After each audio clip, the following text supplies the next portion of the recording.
जागरण podcast सुनने वाले सभी श्रोताओं को शताक्षी का नमस्कार। आप सुन रहे हैं हमारा राजनीति स्पेशल प्रोग्राम सत्ता चालक। इस शो में हम आपको राजनीति के तमाम पहलुओं, राजनेताओं की जीवनी और राजनीति के दांव पेच के बारे में बताते हैं। 5 राज्यों राजस्थान, मध्य प्रदेश, छत्तीसगढ़, तेलंगाना और मिजोरम में चुनाव होने हैं। ऐसे में हम एक एक करके आपको हर राज्य का चुनावी माहौल समझाने की कोशिश करेंगे। पिछले एपिसोड में हमने बात की थी मध्य प्रदेश की। इस एपिसोड में बात करेंगे राजस्थान के सियासी माहौल की और आपको बताएंगे कि राजस्थान में कांग्रेस और बीजेपी को हिट विकेट होने का डर सता रहा है। साथ ही आपको दोनों पार्टियों के अंदर के कलेश के बारे में भी बताएंगे, जिससे दोनों का खेल बिगड़ सकता है। बात करेंगे उस राजस्थान की जिसको ऊंटों के लिए भी जाना जाता है, और राजनीति से ऊंट भी जुड़ता है कि राजनीति का ऊंट किस करवट बैठेगा, ये सवाल सबके जहन में है। किसी भी चीज का उसके इतिहास से काफी गहरा नाता है। राजस्थान का इतिहास वैसे तो बहुत पुराना है, लेकिन आज बात करेंगे राजस्थान के राजनीतिक इतिहास की। 30 साल से यहाँ एक रिवाज है, रिवाज सत्ता बदलने का। हर 5 साल में यहाँ पर सत्ता बदल जाती है। तो ऐसे में सबसे बड़ा सवाल जो है वो ये है कि क्या हर बार की तरह इस बार भी सत्ता बदलेगी या बदलेगा रिवाज। आज इस एपिसोड में इसी के इर्द गिर्द चर्चा करेंगे। 25 नवंबर को राजस्थान में ईवीएम के बटन दबाए जाएंगे। चुनावी सरगर्मी बढ़ रही है, आरोप प्रत्यारोप का दौर जारी है, मुद्दे खंगाले जा रहे हैं और वादे और दावे किए जा रहे हैं। लेकिन राजस्थान की सियासत में इन दिनों अजब गजब माहौल देखने को मिल रहा है। विधानसभा चुनाव में जीत के लिए कांग्रेस और भारतीय जनता पार्टी दोनों ही पूरी शिद्दत से जुटी हुई हैं। बीजेपी ने जहां इस बार जीत सुनिश्चित करने के लिए अपने 7 सांसदों को भी प्रत्याशी बना दिया, तो वहीं कांग्रेस की मौजूदा सरकार ने वादों का पिटारा खोल दिया। दोनों ही अपनी अपनी जीत का दावा कर रहे हैं, पर इन सब के बीच सिक्के का एक दूसरा पहलू भी है जो पर्दे के पीछे है और दोनों दलों में है। अब आप सोच रहे होंगे कि ऐसा क्या है जिससे जनता वाकिफ नहीं। हम बात कर रहे हैं पार्टी के अंदर के कलेश की। अब इस समस्या से दोनों ही पार्टियां परेशान हैं और इससे इन दोनों का ही खेल बिगड़ सकता है। कहते हैं ना कि जब एक मुट्ठी बंध जाती है तो वो काफी ताकतवर हो जाती है, लेकिन अगर सारी उंगलियां अलग अलग देखी जाएं तो काफी कमजोर दिखने लगेंगी। वैसा ही कुछ राजनीति में भी है। अगर एक दल के सभी नेता एकजुट हो जाएं तो काफी मजबूत होंगे, लेकिन अगर पार्टी के अंदर ही कलेश हो तो पार्टी को हराना मुश्किल नहीं रह जाता। हालांकि इन पार्टियों के जो वरिष्ठ नेता हैं वो लगातार इस कलह को मैनेज करने में लगे हैं, लेकिन समय समय पर यह सामने नजर आ ही जा रहा है। तो सबसे पहले बात कर लेते हैं बीजेपी के अंदर की कलेश की।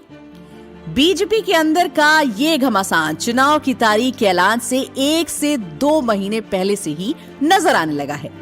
दरअसल पार्टी ने यहां जब से चुनावों की तैयारियां शुरू की हैं, तब से ही पार्टी की वरिष्ठ नेता और 2 बार सीएम रह चुकी वसुंधरा राजे साइडलाइन नजर आ रही हैं। वो ना बीजेपी के पोस्टरों में नजर आती हैं और ना ही बड़ी जनसभाओं में। ये कलह चुनाव की तारीखों के ऐलान के बाद और बढ़ गया है। बीजेपी आला कमान ने इस बार सीएम फेस का ऐलान ना करने से वसुंधरा राजे के समर्थकों को भी और नाराज कर दिया। इसके बाद पूर्व सीएम राजे के खेमे के कई विधायकों के टिकट कटने से मामला और बिगड़ गया। टिकट को लेकर और वसुंधरा राजे को किनारा किए जाने को लेकर राज्य के कई इलाकों में पार्टी कार्यकर्ता विरोध करते भी नजर आ रहे हैं। अब ये पार्टी को काफी नुकसान पहुंचा सकता है। कैसे, वो भी जानिए। अगर पार्टी की ये आंतरिक कलह समय रहते नहीं ठीक होती है तो वसुंधरा के समर्थक, वोटर और पार्टी कार्यकर्ता बीजेपी से दूरी बना सकते हैं। अब ऐसी हालत में बीजेपी के लिए जीत आसान बिल्कुल नहीं होगी। ऐसा नहीं है कि नतीजे आने के बाद सब कुछ ठीक हो जाएगा। वसुंधरा राजे का खेमा नतीजे आने के बाद भी पार्टी की चिंता बढ़ा सकता है। अगर वसुंधरा को उचित जिम्मेदारी न मिलने की स्थिति में उनके समर्थक विधायक बागी भी हो सकते हैं, यानी विधायकों का साथ छूट सकता है। अब वहीं बात करें कांग्रेस की, तो यहाँ भी बीजेपी से स्थिति जो है वो 19-20 नहीं है, बिल्कुल बराबर है। राज्य में सीएम अशोक गहलोत और सचिन पायलट के बीच की तकरार तो जग जाहिर है। करीब 2 साल पहले सचिन पायलट और उनके समर्थक विधायकों ने जिस तरह बागी होकर मोर्चा खोल दिया था, उससे सरकार संकट में आ गई थी। हालांकि पार्टी आला कमान ने चीजों को संभाल कर रखा था उस वक्त, लेकिन दोनों की तकरार तो जारी रही और समय समय पर दिखती भी रही। अब यही कला कभी कभी नजर आ ही जाता है। अशोक गहलोत जहां सीएम की कुर्सी छोड़ना नहीं चाहते, तो वहीं सचिन पायलट के समर्थक अब उन्हें सीएम देखना नहीं चाहते।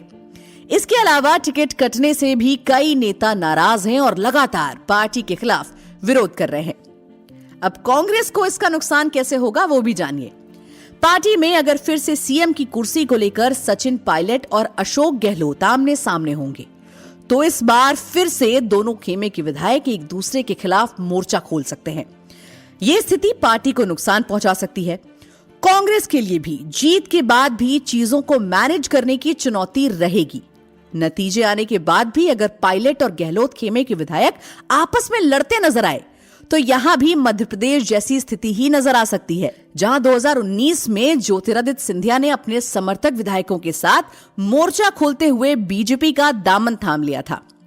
टिकट कटने से नाराज नेता जो अभी विरोध प्रदर्शन कर रहे हैं और निर्दलीय लड़ने या फिर दूसरे दल में जाकर चुनाव में उतरने की बात कर रहे हैं, ये लोग भी पार्टी को बहुत नुकसान पहुंचा सकते हैं। खैर, दोनों पार्टियां राजस्थान में जी जान से जुटी हैं, लेकिन इस सवाल का जवाब 6 दिसंबर को ही मिलेगा कि राजनीति का ऊंट किस करवट बैठेगा। तो दोस्तों, आज के एपिसोड में बस इतना ही। मिलेंगे आपसे अगले एपिसोड में और बात करेंगे किसी और चुनावी राज्य के सियासी माहौल की। तब तक के लिए हमें दीजिए इजाजत और अपना बहुत ध्यान रखिए और सुनते रहिए जागरण पॉडकास्ट।